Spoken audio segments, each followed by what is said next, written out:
नमस्कार दोस्तों, आप देखें निष्पक्ष दस्तक। मैं हूं राजू यादव। आज फिर एक बार सपा सुप्रीमो अखिलेश यादव ने भाजपा पर कड़ा प्रहार किया है और कहा दूसरों पर उंगली उठाने वाले खुद सत्ता में देखें आज कितना बड़ा भ्रष्टाचार है।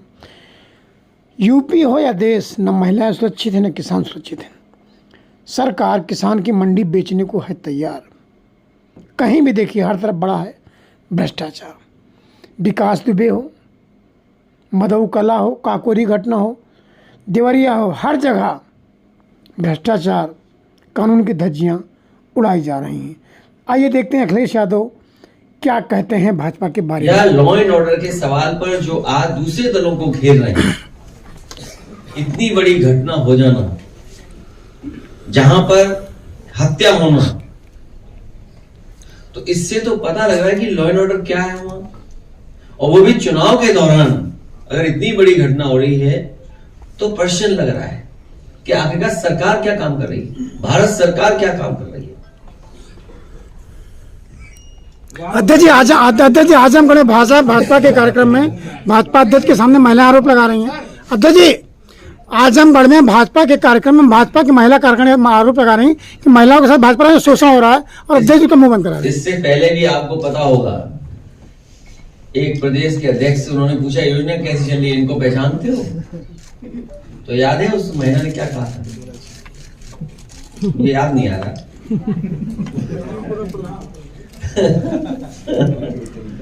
हाँ, तो सोचिए आप।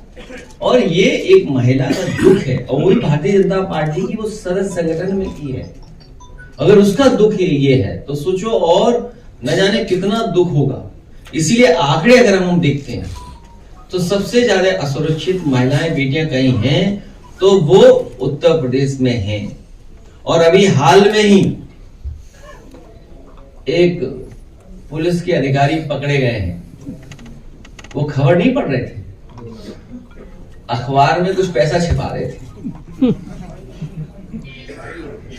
फाइल में सर अखबार गलत बोल रहे थे। अधिकारी ने सब इंस्पेक्टर सरकारी अध्यक्ष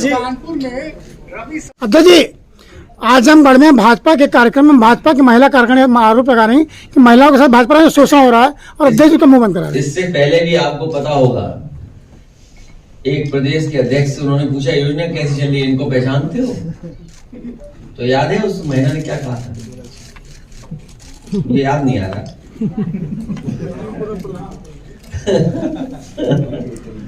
हाँ, तो सोचिए आप। और ये एक महिला का दुख है और वही भारतीय जनता पार्टी की वो सदस्य संगठन में की है। अगर उसका दुख ये है तो सोचो और न जाने कितना दुख होगा। इसीलिए आंकड़े अगर हम देखते हैं तो सबसे ज्यादा असुरक्षित महिलाएं बेटियां कहीं हैं तो वो उत्तर प्रदेश में हैं। और अभी हाल में ही एक पुलिस के अधिकारी पकड़े गए हैं। एक गाड़ी पलटाई थी, वो सरकार पलटने से बचाई थी, वो विकास दुबे थे। और अखिलेश दुबे को भी इस डर से जिंदा रखे हुए हैं, बचा रहे हैं। सच्चाई बाहर आ गई तो सरकार चल जाएगी, सरकार की पोल खुल जाएगी, लॉ एंड ऑर्डर की पोल खुल जाएगी। इसमें आप लोग हमारा सहयोग करो। हालांकि विषय से अलग चला जाऊंगा मैं, लेकिन हमारे प्रेस के साथियों का ये भी योगदान रहता है कुछ न कुछ।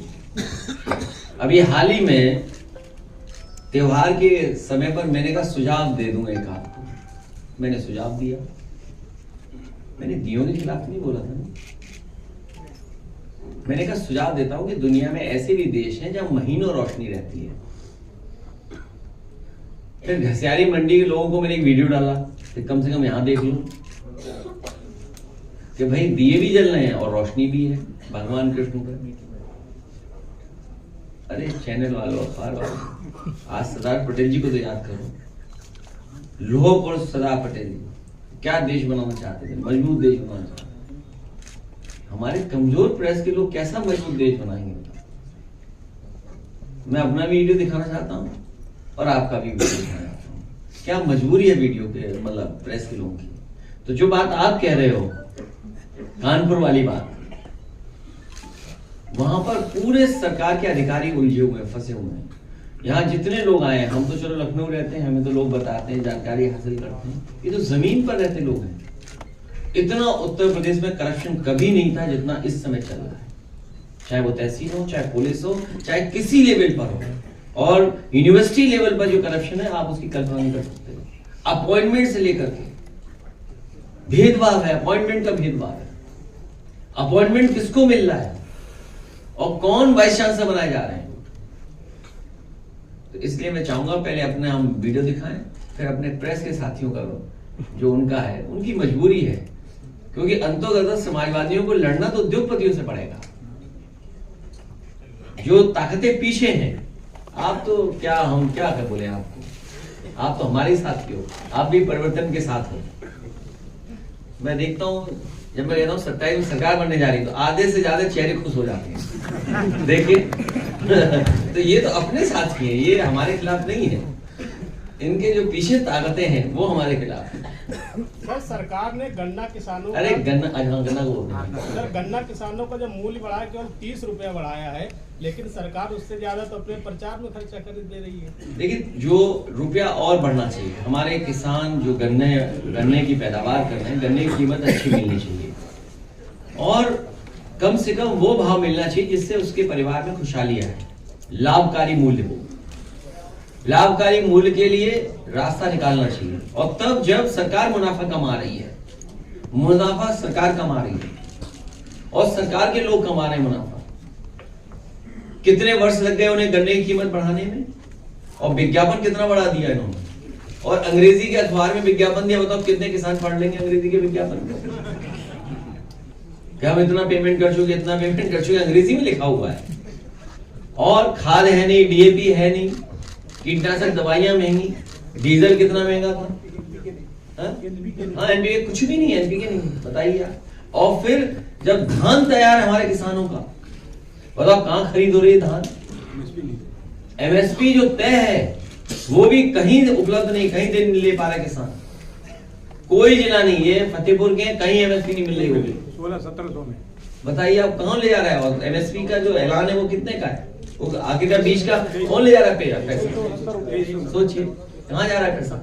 और आपको मैं बता दूं, गन्ने के कीमत तो बढ़ाई, प्रचार बड़ा किया, लेकिन आप एक खबर नहीं सुन पाए और आपने भी जानी होगी, मंडियां बेचने की तैयारी है। जो 3 काले कानून थे किसानों के, उसमें ये भी ऑप्शन था, उस कानून में ये भी था कि प्राइवेट की जाएंगी मंडियां प्राइवेट हाथों में होंगी। तो आप बताइए, एक सरकार जो गन्ना किसानों का इतने वर्ष लग गए बढ़ाने में, जो जिससे लाभ भी नहीं मिल रहा है, कोई लाभ नहीं मिल रहा, और बहराइच की चीनी मिल 100 करोड़ से ज्यादा पैसा लेके भाग गई, बंद कर दिया। और तमाम मालिकों से मिली हुई सरकार है ये। जब हमारे आपको धोखा दे रहे थे प्रचार से, तो पीछे मंडी बेचने का फैसला ले रहे थे। बताइए मंडियों की कीमत क्या है? जहां जितने लोग जानते हैं, मंडियां बहुत कीमती जमीन पर हैं।